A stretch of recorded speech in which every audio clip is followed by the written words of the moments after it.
Okay, so I've been digging into this Gerard Toal book about the Near Abroad, and honestly, it's wild how much of today's headlines were written back in 2008. Right? It's like looking at a blueprint for a house that's currently on fire.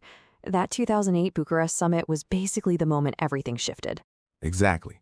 And what's crazy is how much of it came down to this one guy, Damon Wilson, coming back to the White House and realizing there was no formal plan for Georgia and Ukraine joining NATO.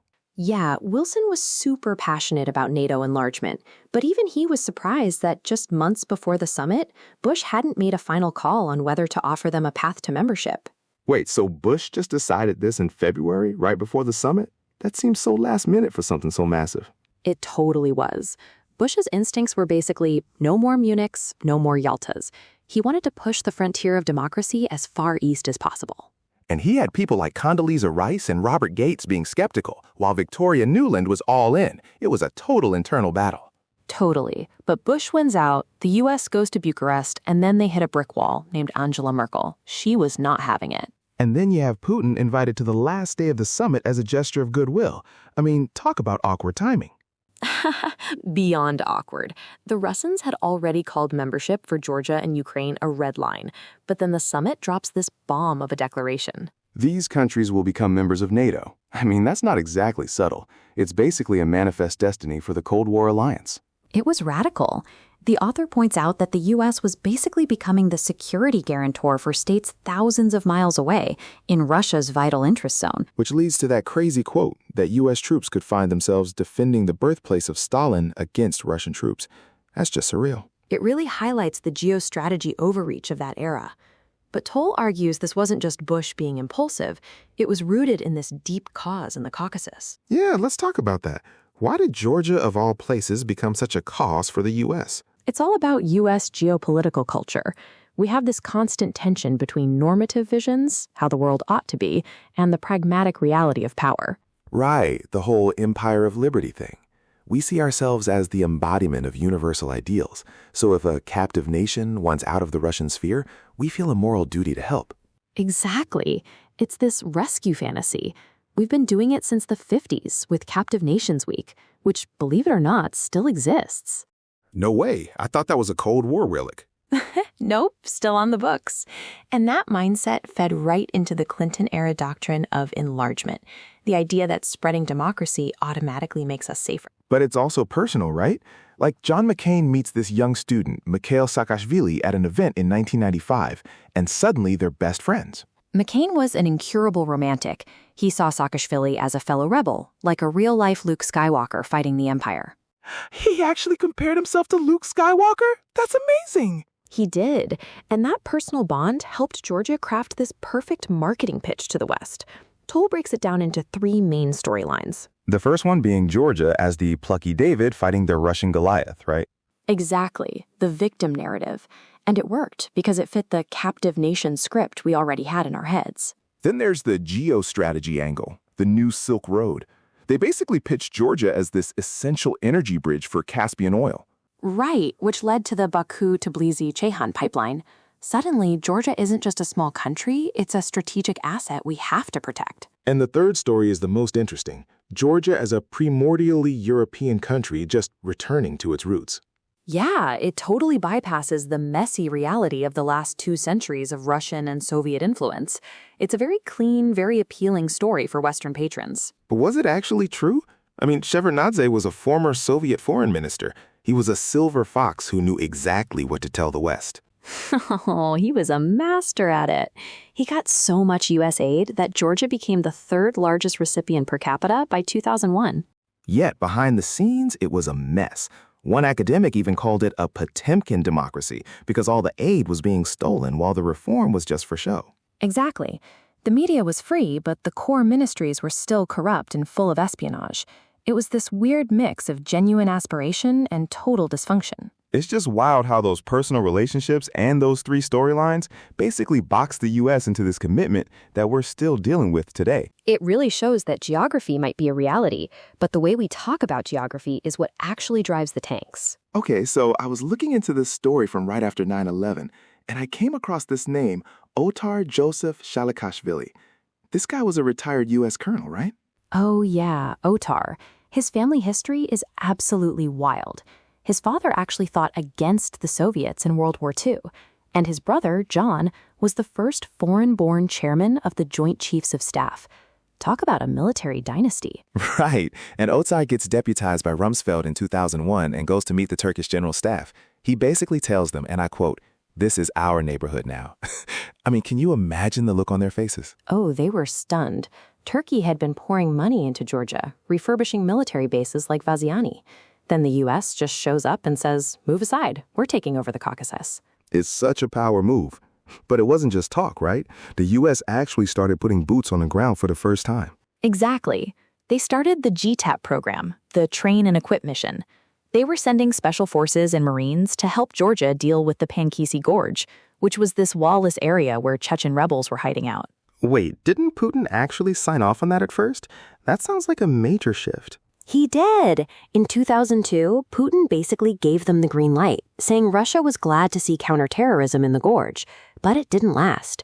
By August, Russia was bombing the place themselves, saying the U.S. was letting a nest of international terrorism grow right on their border. It feels like the honeymoon ended pretty fast, but then we get the Rose Revolution in 2003, which just feels like a movie. Saakashvili walks into parliament with a single rose?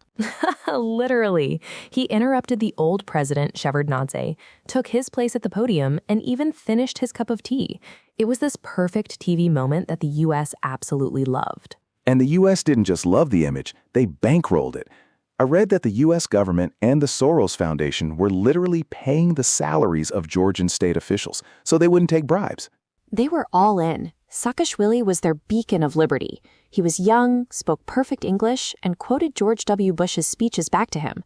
Bush was totally charmed. He called Saakashvili a friend and treated him like a protege. It's interesting, though, because the material says Saakashvili was also kind of intense. Like he'd be on the phone with the White House and Congress daily, just cold calling people like LBJ. Yeah, he was a geopolitical entrepreneur. He sold this idea of Georgia as the Israel of the Caucasus, a plucky little democracy surrounded by enemies.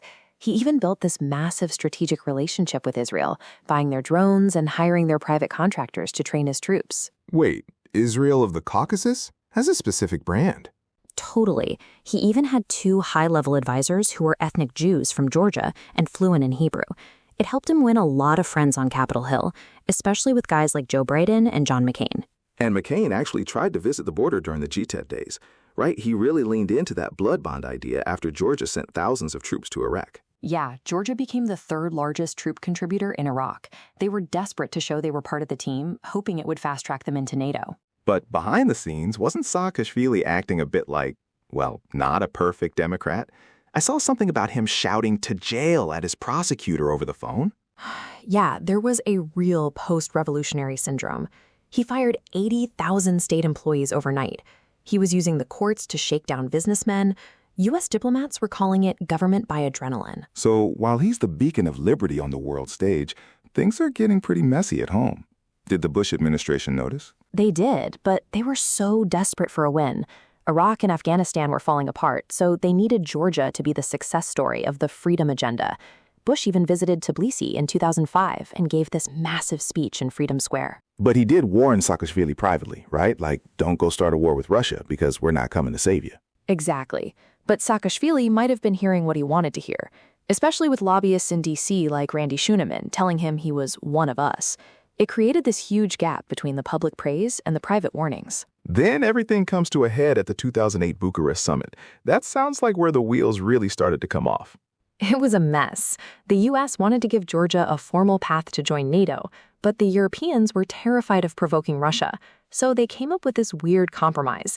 Georgia will become a member, but with no actual timeline or plan. Which seems like the worst of both worlds. You announce the goal, but don't give them any protection. Exactly. Putin was there and he was furious. He told them flat out that NATO on his border was a direct threat.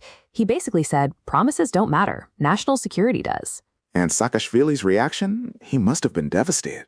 He was disappointed, but he still thanked Bush for fighting for him. He saw Bush come out of the meeting looking like he'd just been in a shootout at the OK Corral, red-faced and exhausted. It's just crazy how personal all this was. It wasn't just states moving pieces. It was these intense friendships and rivalries between these specific guys. That's the heart of it. You had these young, Western-educated revolutionaries in Georgia mirroring the language of the Bush administration, and both sides just projected their own hopes onto each other until the reality on the ground couldn't hold it anymore. Okay, so I was looking into the August War of 2008, and the way it actually started is just terrifying. Imagine you're this guy, Enal Pliev, working late in Skinval, and suddenly the whole city is under nonstop fire. Right, and Pliev was the head of communications for South Ossetia. He said the shelling was so intense you couldn't even count the seconds between explosions. He actually had to run for his life to an underground bunker. It's wild because the Georgian president had just declared a ceasefire earlier that evening. Then boom, Grad missiles are hitting the government buildings. Exactly, and the accounts of that night are so contested. For the Ossetians, it was a genocidal attack. For Georgia, it was a Russian invasion. And Russia, they claimed they were just protecting their citizens from genocide. It's like everyone was living in a completely different reality. Even that big European commission, the Tagliavini report, had to split the difference, right? Pretty much. They found Georgia started the open hostilities, but Russia was responsible for the buildup that led to the conflict. It was a trap. And as some officials put it, Saakashvili walked right into it. Can we back up a bit? Because I'm curious about the geography. South Ossetia isn't even that big, but it's like this permanent flashpoint on the map. It's a tiny place on the southern slopes of the Caucasus. The Ossetians trace their roots back to the Alans, and they've lived on both sides of those mountains for hundreds of years. And the names matter too, don't they? I saw that Georgians don't even like the term South Ossetia. Correct. They call it Shida Kartli or Samachablo, which basically implies it's their ancestral heartland. To them, the Ossetians were ungrateful guests on Georgian soil. That sounds like a recipe for a disaster. Was there always this much tension? Actually, during the Soviet period, things were mostly peaceful. People intermarried, they worked together. It only started falling apart when the Soviet Union began to collapse and radical nationalism took over. Right, and that's when the first real wars happened in the early 90s, leading to that whole unmixing of the population. Exactly. Villages became mono-ethnic. If you were Georgian in an Ossetian area, you had to leave, and vice versa. It was brutal. There was that one horrific incident on the Zaur road, right? The refugees? Yeah, 33 people, mostly women and children, were killed in a convoy. There's a memorial there now, a statue of a wailing woman. That event really cemented the Ossetian narrative of being victims of Georgian genocide. So after all that blood, they signed a Sochi agreement in '92. But it didn't really solve anything, did it? It just froze the conflict. It created this weird in-between space. You had joint peacekeepers, Russians, Georgians, and Ossetians, all supposedly working together. But really, it just gave Russia a legal way to keep troops on Georgian territory. But then there was this brief window where things got almost normal, like that Ergnety market you mentioned. Oh, the Ergnety market was wild. It was this massive outdoor trading hub where everyone from across the Caucasus met to move untaxed goods. Oil, flour, even contraband like guns and fake money. So everyone was getting rich while the politicians were arguing over borders. Pretty much. Trade created these weird interdependencies. But it all started falling apart again around 2001, especially when Russia started this policy called passportization. Wait, passportization? Is that as literal as it sounds? Completely. Russia started making it really easy for people in these breakaway regions to get Russian citizenship. If you have a Russian passport, you can travel. But for the Kremlin, it meant they now had a duty to protect their citizens abroad.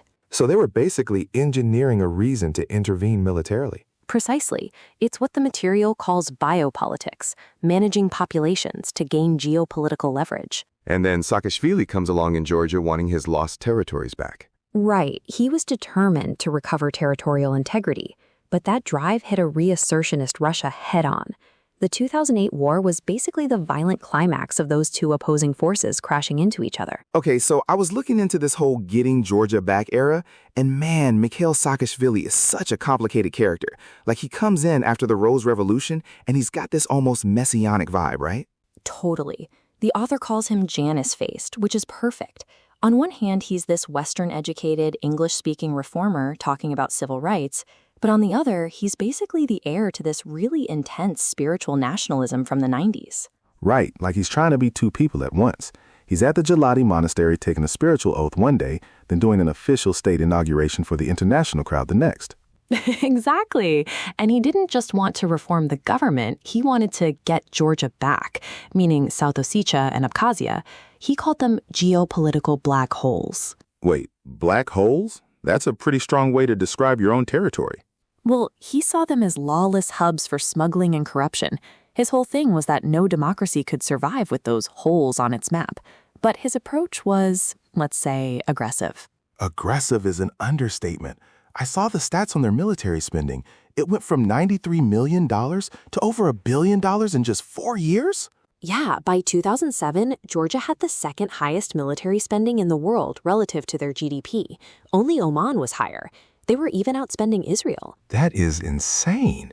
And they were hiring U.S. mercenaries to game plan offensives? Yeah, MPRI, the same guys who helped the Croatian military with Operation Storm in the 90s. Saakashvili was literally studying how other countries crushed their separatist movements. But he also tried the soft power thing too, right? I read he was giving out free fertilizer to people in South Ossetia. He did. He'd give these speeches in the Ossetian language, promise wide autonomy, and send in humanitarian aid. But at the same time, he's blowing up roads and shutting down the Ergnay market, which was the literal lifeblood of their economy. So he's basically giving him a sandwich with one hand and taking away their job with the other. No wonder they didn't trust him. Exactly. And it pushed the South Ossetian leader, Kokoidi, even closer to Russia. Kokoidi actually modeled his political party after Putin's. And then there's the Sanakweyev project. That sounded like something out of a spy novel, setting up a parallel government. It was wild. They found this guy, Dmitry Sanakoev, who used to be a South Ossetian official, but was now loyal to Tbilisi. They set him up in a village right next to the capital, Tskhinvali, and called it a provisional administration. Wait, so there were two rival presidents in the same tiny region? Literally, Georgia poured millions into Sanakoev's capital, Kurda, while Russia was funneling money to Kokaidi. It was like a micro-Cold War. And then Kosovo happened in 2008. That seemed to be the breaking point for Putin. Oh, definitely. When the West recognized Kosovo's independence, Putin basically told Saakashvili, "We have to answer the West on this, and you're going to be part of that answer." That's terrifying. It's like he was telling him, your geography is your destiny, and we're about to change it. Yeah, Putin didn't see any difference between Kosovo and South Ossetia. He was like, if they get a state, why shouldn't the Ossetians? It blew up the whole international system they've been playing in. And Saakashvili just kept pushing. Even when Condoleezza Rice went to Tbilisi and told him, privately at least, not to use force, he wouldn't sign a non-use of force pledge. Right, and Rice's public comments were a bit ambiguous. She talked about defending allies, and some analysts think Saakashvili, who was prone to hearing what he wanted to hear, took that as a green light. Then that summer, everything just starts exploding. Sniper fire, car bombs, drone shoot-downs. It's like watching a slow-motion train wreck. It really was. By early August, South Ossetia was evacuating women and children to Russia. Then, on August 7th, Saakashvili goes on TV, announces a ceasefire, and then, just hours later, orders a full-scale military offensive. Wait, he announced a ceasefire and then attacked? Why the sudden reversal? The situation on the ground was chaotic. Some of his soldiers had been killed, and he probably felt like he had to strike then or lose the chance forever. But that was the move that officially started the August 2008 war. All right, so next topic, this 2008 war in Georgia. It's such a weird, messy chapter. Oh, totally. I've been digging into the who actually started it part, and man, it's complicated. Right, because President Saakashvili was adamant that Russia invaded first through that Roki tunnel. That was the official line, yeah. But if you look at the reports from that night, it feels a bit like a post hoc invention to justify the attack. Wait, really? Like they just made up the invasion story after the fighting started? Well, their own commander on the ground, General Kurowashvili, initially said they were just restoring constitutional order. No mention of an invasion there.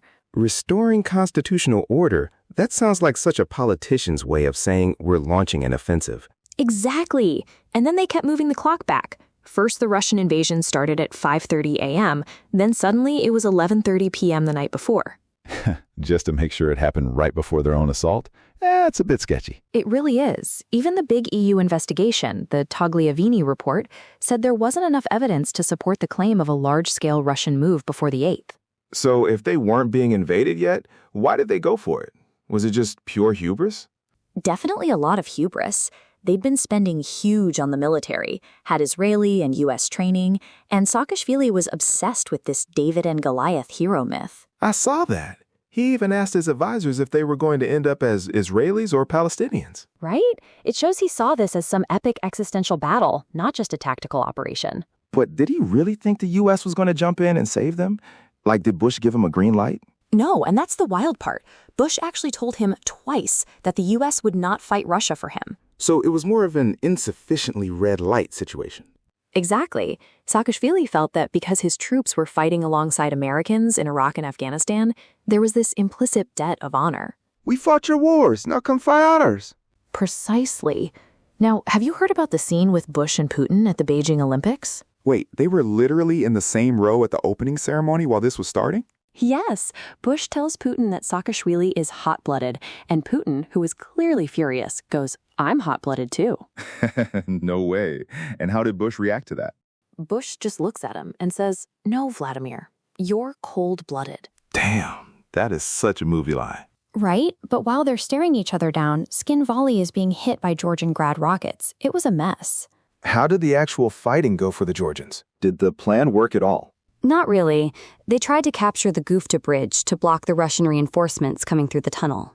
But I'm guessing they missed? Their bombs missed the bridge entirely. The Russians crossed it at 4:40 a.m., and once they secured that route, the Georgian plan was basically dead. And then the Russians didn't just stop at the border of the enclave, did they? Not at all. They pushed way into Georgia proper, seized the base at Sanaki, and even hit the port in Poti. So much for a proportional response. Yeah, it was a full-scale counter-invasion. It took Nicolas Sarkozy from France flying to Moscow to negotiate a ceasefire. The famous six-point plan, right? That's the one. But it was pretty vague. It allowed additional security measures, which the Russians used to set up these big buffer zones way inside Georgian territory. So Georgia ends up losing even more ground than they had before they started the restoration. Exactly. They wanted to restore their territorial integrity, and instead, the war ended up cementing the fact that they'd lost it for good. All right, so this whole 2008 Georgia-Russia situation, it's basically a masterclass in how to spin a war, right? I was looking at how Georgia framed everything as an attack on the West. Oh, it's fascinating. Saakashvili was so good at this. He didn't just say, hey, we're fighting for a piece of land. He framed it as this legitimate effort to restore sovereignty, using the exact same language the Bush administration used for Iraq. Wait, really? Like the liberation language? Exactly. He talked about liberating people from criminal separatists. But as soon as it became clear Russia was moving in and Georgia was losing, he flipped the script. It wasn't about South Ossetia anymore. It was a premeditated Russian invasion. It's like he just deleted the local context. Like, South Ossetia, never heard of it. This is freedom versus empire. That's exactly what he did. He scaled it up to these huge binaries, democracy versus criminality, West versus East.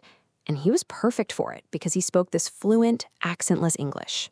Oh, I read that. On Western TV, he's this polished statesman, but on Russian TV, they dub him with this shrill, panicky voice.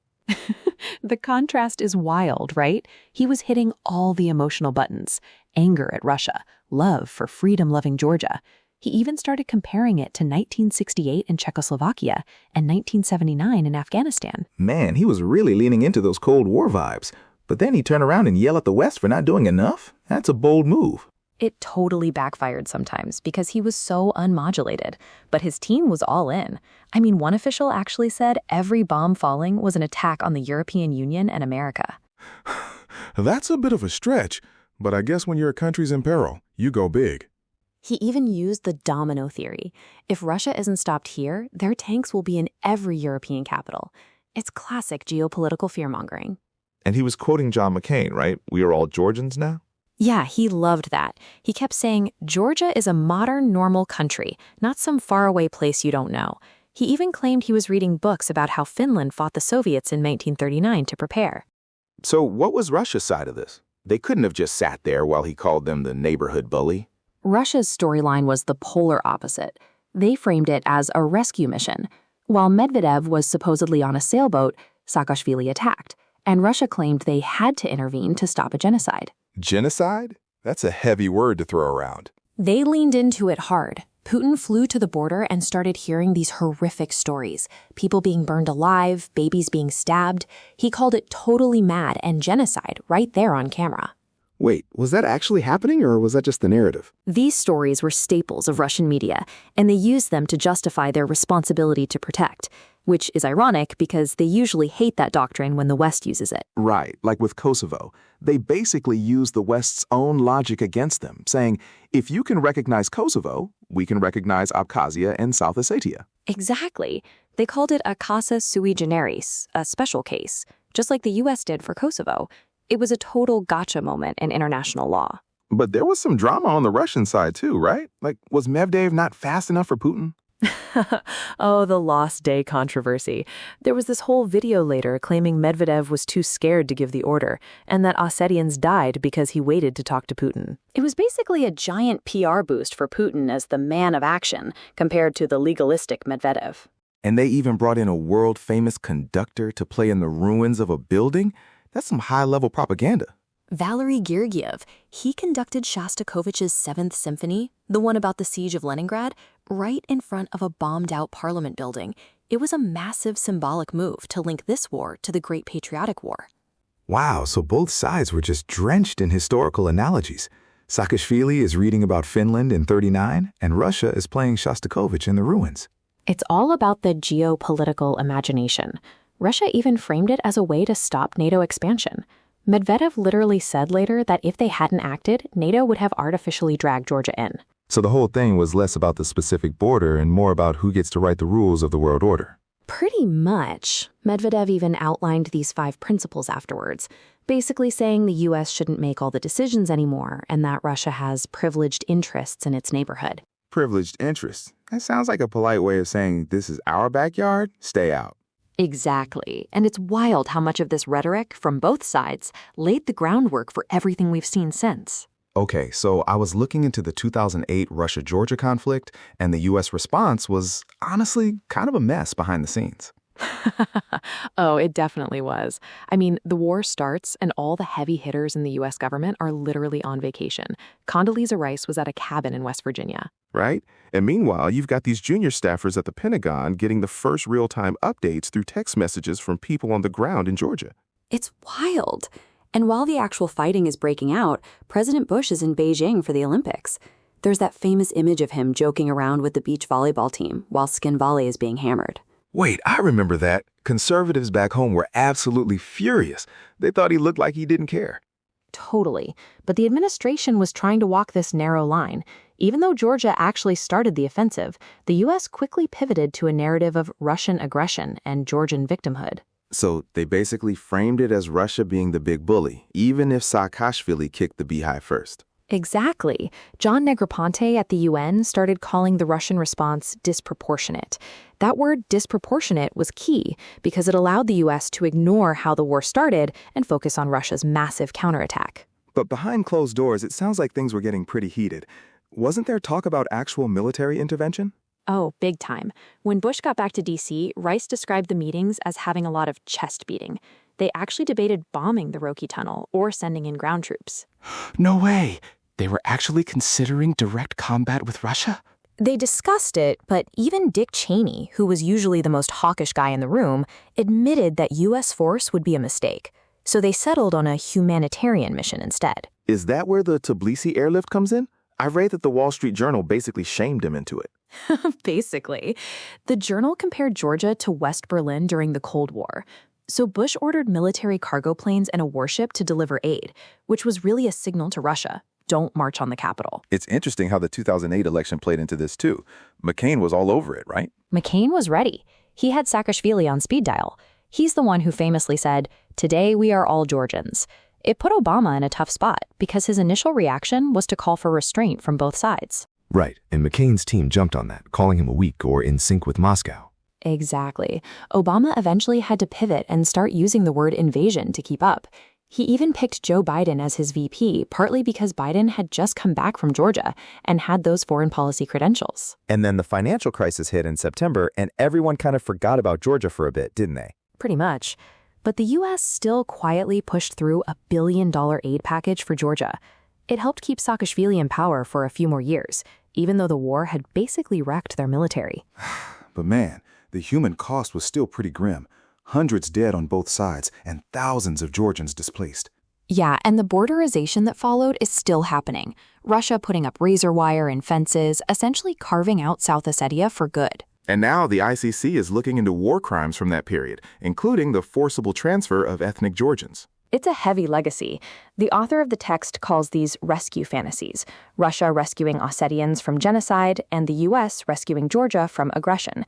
Both sides have these grand stories that hide a much messier reality. Okay, so I was looking into this Nagorno-Karabakh conflict, and it's honestly way more intense than I realized. Like that 6-week war in 2020, that changed everything. It really did. It basically upended a status quo that had been in place since the early 90s.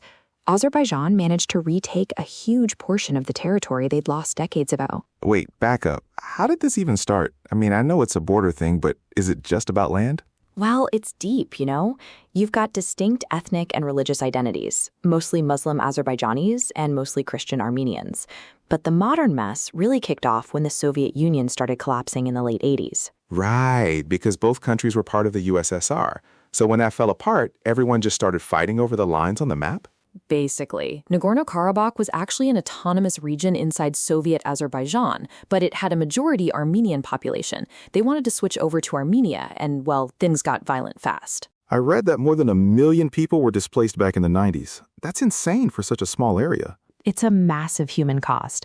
And that first war ended in 1994, with Armenians in control of not just Nagorno-Karabakh, but also these 7 surrounding Azerbaijani territories as a sort of buffer zone. So it just stayed like that for 25 years? Just a frozen conflict?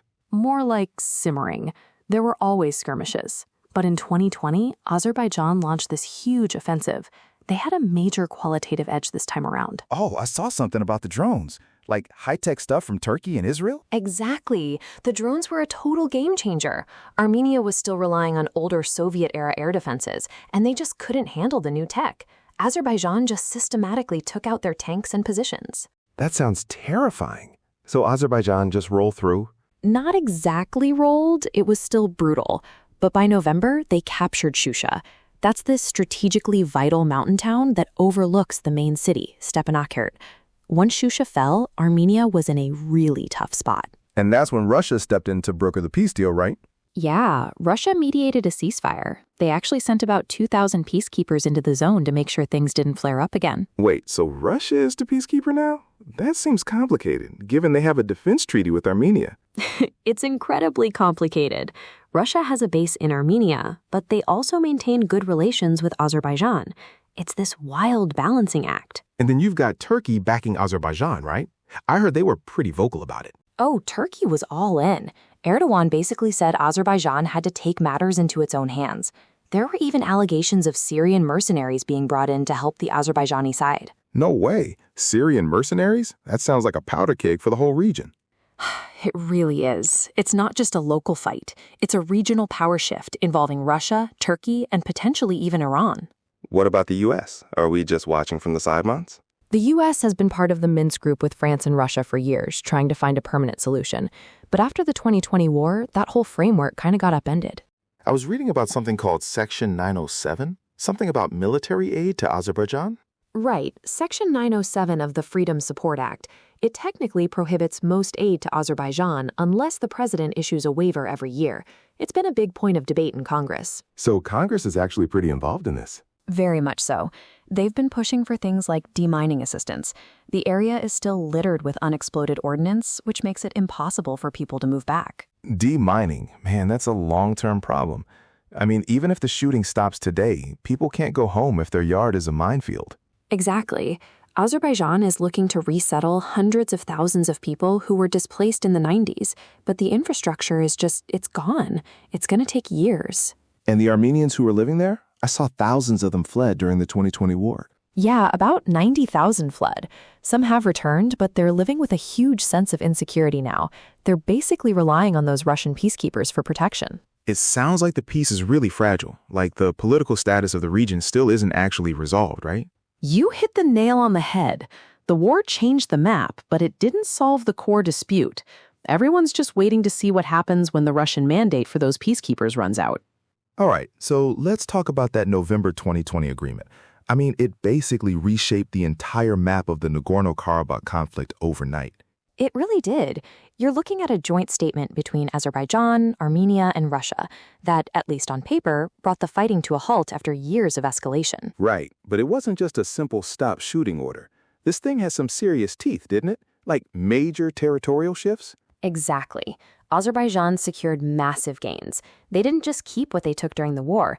The agreement actually forced Armenian forces to withdraw from several other key regions, Kalbajar, Lachin, and Ogdam. Wait, so Armenia had to just walk away from those areas?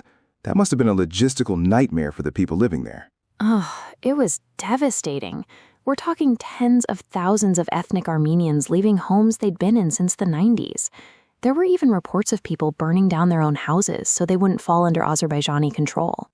No way. That's intense. And then Russia just steps in as the middleman. In a big way, the deal deployed nearly 2,000 Russian peacekeepers along the line of contact. They even brought in hundreds of armored vehicles and special equipment to monitor the whole thing. Hold on, wasn't there supposed to be an international group, the Minsk group, handling this? This sounds like Russia just took the wheel. That's a huge point of contention. The basic principles they'd been negotiating for years assumed an international peacekeeping force. But this agreement, it's almost exclusively Russian. So Russia is the sheriff now. But what about Turkey? I heard they were pretty involved too. They are. There's actually a joint monitoring center in Azerbaijan, staffed by both Russian and Turkish forces. It's a real shift in regional power dynamics. This is wild how different the reactions were in both countries. I mean, Aliyev called it a glorious victory, right? Oh, it was a massive celebration in Azerbaijan. People had been waiting 30 years for that. But in Armenia, it was the exact opposite. Yeah, I read that things got pretty violent in Yerevan. It was chaos. Protesters actually stormed government buildings and occupied the parliament. The chairman of the parliament was even pulled from his car and beaten. Pashinyan called the deal unspeakably painful. I can't even imagine the political pressure. But what was the U.S. doing while all this was going down? Were we just watching from the sidelines? Well, the Trump administration did try to broker a ceasefire in October, but it didn't hold. After the November deal, the U.S. basically welcomed the end of hostilities, but pointed out that the big questions, like the actual political status of Nagorno-Karabakh, weren't even addressed. So the war ended, but the main problem is still there? Exactly. The status is totally up in the air. The agreement focuses on corridors and troop movements, not who actually owns the territory in the long run. And I saw that Congress was getting involved with humanitarian stuff, especially demining. That sounds like a huge job. Huge. The U.S. has put over $17 million in demining over the years. But with the new fighting, there's a whole new layer of unexploded ordnance that needs to be cleared before people can even think about moving back. Is the U.S. still trying to be even-handed with aid? I know there's that Section 907 thing that restricts help to Azerbaijan. That's the tightrope they walk. There's a principle of parity, trying to give equal military financing to both sides, but it's complicated by waivers and regional security needs, like maritime security in the Caspian. It feels like a temporary fix on a very old wound. What's the outlook here? Does this actually look like a lasting peace? It's fragile. You've got Russian FSB troops guaranteed to protect transit corridors across Armenian territory and hundreds of thousands of displaced people waiting to see if they can ever go home. Wait, Russian FSB? On Armenian soil? Yep, specifically to guarantee free movement between the Azerbaijani mainland and their exclave, Nakhichevan. It's a lot of foreign boots on the ground. It sounds like the map has changed, but the tension hasn't really gone anywhere. That's the reality. The war might be halted, but the regional influence of Russia and Turkey has only grown, and the local populations are still living in the wreckage. So I've been reading up on that situation in Nagorno-Karabakh from last year, and honestly, the speed of it is just wild. Right? It all happened so fast in September. Azerbaijan basically reasserted full control in like 2 days? Yeah, September 19th and 20th. But it wasn't exactly out of nowhere. I didn't realize Azerbaijan had been restricting movement into the region since December 2022. Yeah, that's the blockade people were talking about. It cut off the Lachin corridor, which was the only real link between Armenia and Nagorno-Karabakh for food and medicine. And then the offensive happens, a ceasefire is signed, and suddenly 100,000 people are on the move. It's insane when you look at the numbers. They estimated the total Armenian population there was only about 120,000, so almost everyone left. In 10 days, imagine 80% of a region's population just packing up and leaving for Armenia in a single week. It's a massive humanitarian crisis for a country like Armenia, which only has about 2.8 million people itself. Adding 100,000 refugees that quickly is a huge strain. Wait, I'm a bit fuzzy on the history here. This has been going on since the Soviet Union collapsed, right? Exactly. Internationally, the world sees Nagorno-Karabakh as part of Azerbaijan, but ethnic Armenians have basically run it since the early 90s. And there was that big war in 2022, right?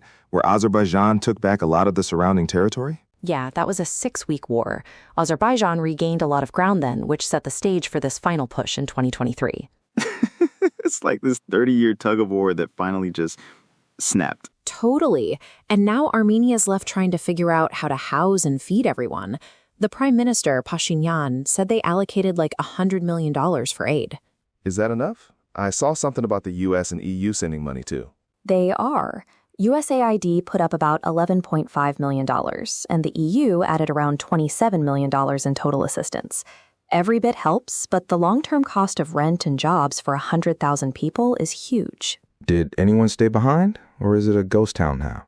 A UN mission went in around October 1st and said they only saw between 50 and 1,000 ethnic Armenians left. So, yeah, effectively empty. That is so sad.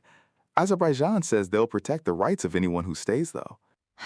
That's what President Aliyev says. He's promising religious and cultural freedom, but groups like Human Rights Watch are skeptical, to say the least.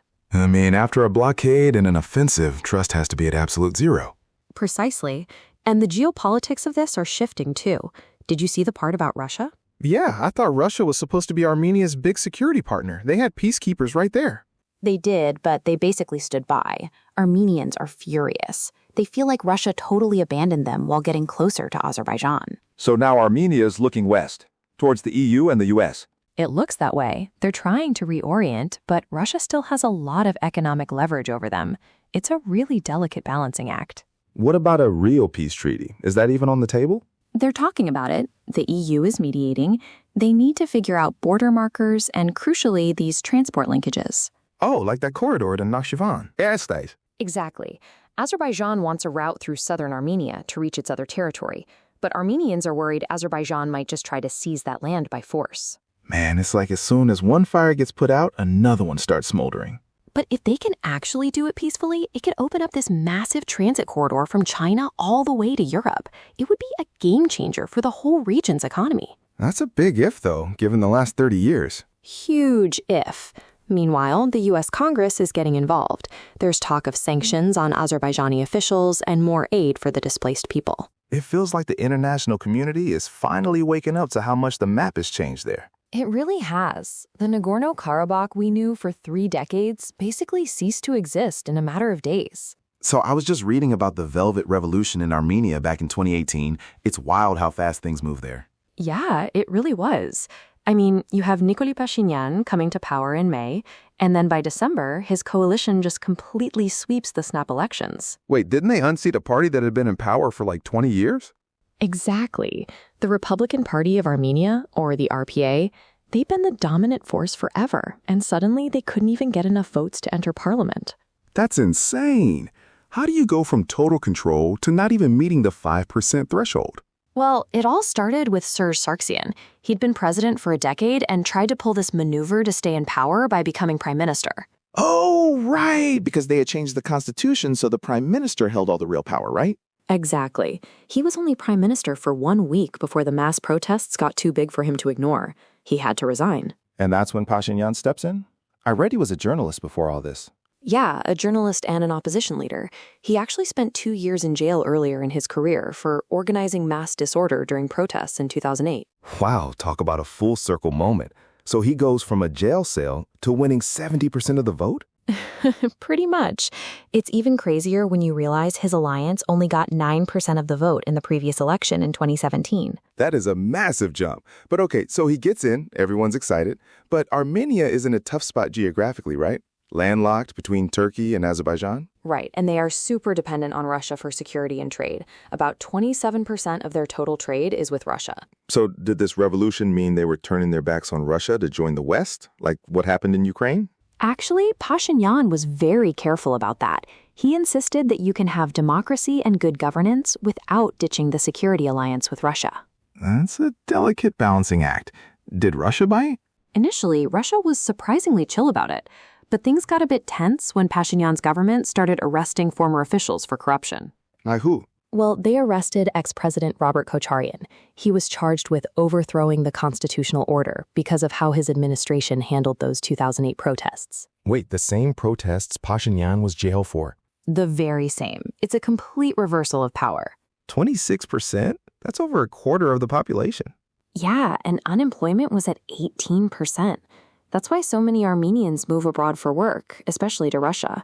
Remittances are huge for their economy. I noticed something in the report about a gold mine conflict, too. Something about a U.S. investment? Oh, the Lydian mine. It's the single largest Anglo-American investment there, but environmental activists have been blocking it.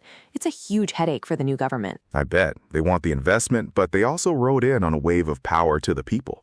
Exactly. And then you have the Nagorno-Karabakh conflict. Pashinyan is actually the first leader in 20 years who isn't from that region. Does that change how he handles the dispute with Azerbaijan? He still supports the region's independence, but he's pushed for local authorities there to be included in the peace talks, which is a bit of a shift. And where does the U.S. fit into all this? Are we sending in? We are, but it's dropped a lot over the years. It used to be over $100 million annually back in the early 2000s, but lately it's been more like 25 or 26 million. That's a big drop. Why the decrease? Mainly concerns about democracy and governance under the previous regimes. But the State Department has suggested they want to help secure that eastern frontier now that there's a democratic push. It's just fascinating to see a peaceful transfer of power in a region where that's, well, not exactly the norm. Totally. To have those elections described as genuinely competitive by international observers is a huge deal for the Caucasus. All right, so I've been looking into Azerbaijan lately, and it's wild how much their luck has changed in just 5 years. Like, they went from being stuck in this decades-long stalemate to basically running the show in the South Caucasus. Seriously, it's a massive shift. They basically flipped the script after the 2020 and 2023 wars, taking back Nagorno-Karabakh and several other districts that Armenia had held since the 90s. But wait, wasn't Russia always the big boss in that neighborhood? How did Azerbaijan just sidestep them? Well, that's the thing. Russia's been a bit busy with Ukraine. Moscow used to be the indispensable arbiter, but now they've ceded a ton of influence. Azerbaijan saw the opening and took it. So they basically outmaneuvered a distracted Kremlin. That's bold. Exactly. They even got the Russian peacekeepers to leave earlier than scheduled in 2024. I mean, usually when the Russian military shows up, they don't just pack up and go home. No way. That's almost unheard of. But now there's this peace deal on the table with Armenia, right? I read they actually have a draft ready. They do. Officials in Baku and Yerevan announced they finalized the text in mid-March. It could end the whole conflict for good. But there's a catch. There's always a catch. What is it? Is Azerbaijan started? A bit, yeah. Because they're in such a strong position, they're demanding more concessions. They want Armenia to change its constitution and give them this uninterrupted land corridor to their exclave, Nakhichevan. Oh, so they're playing hardball while they have the upper hand. But doesn't that risk the whole thing falling apart? Totally. Armenia's Prime Minister, Nikol Pashinyan, is really the only one pushing for this deal. If he doesn't get it done before their 2026 elections, the opposition might just shut the whole thing down. Man, that's a tight window. And what about the money side of things? I know they've got oil and gas, but I heard it's not all sunshine and rainbows. Yeah, it's precarious. Their oil output peaked way back in 2010. They're trying to pivot to natural gas, and Europe is definitely buying it because they want to get off Russian gas. But it doesn't bring in nearly as much cash as oil did. Wait, really? I thought gas was the big new thing for them. It's important, but the numbers don't lie. Over 4 years, gas exports made about $12 billion. They used to make more than that from oil in a single year. Wow, that's a huge gap. So if oil prices dip, which they apparently have, they're in trouble. Exactly. A drop from $80 to $64 could wipe out 20% of their state revenue. And the government is still leaning on this national strength narrative to keep people happy. But inequality is rising. It sounds like they're trying to keep a lid on things at home while flexing on the world stage. Precisely. President Aliyev has tightened his grip, jailing activists and journalists. It's like they're using the conflict with Armenia to justify the lack of reform. But now that they've won, people are starting to ask, okay, what now? Right, you can't use the external threat card forever if the war is over. And then there's Iran. I saw they're not exactly happy about Azerbaijan's new best friends. Oh, Iran is very nervous. Azerbaijan is super close with Turkey and Israel. Iran is worried Baku could be a springboard for Israeli military action. Plus, Iran has about 20 million ethnic Azeris living in its own borders. 20 million? That's a massive minority. No wonder Tehran is sweating. Yeah, they're worried about separatism, and Azerbaijan just built a new gas pipeline to their exclave through Turkey, which means they don't need Iran for energy anymore. Iran is losing all its leverage. It's like a giant geopolitical chess game where all the old rules just got thrown out the window. Totally. But if they don't sign that peace deal with Armenia soon, Russia could swoop back in as a spoiler once they're done with Ukraine. So basically, Azerbaijan has this golden opportunity, but if they wait too long, the window slams shut. That's the fear. They're overconfident right now, but being a regional power without a solid peace agreement is a dangerous place to be. Well, I guess we'll see if they can actually close the deal. This was a lot deeper than I expected. Yeah, it's never simple in the Caucasus. Glad we could break it down. For sure. Thanks for the talk. Anytime. Catch you later.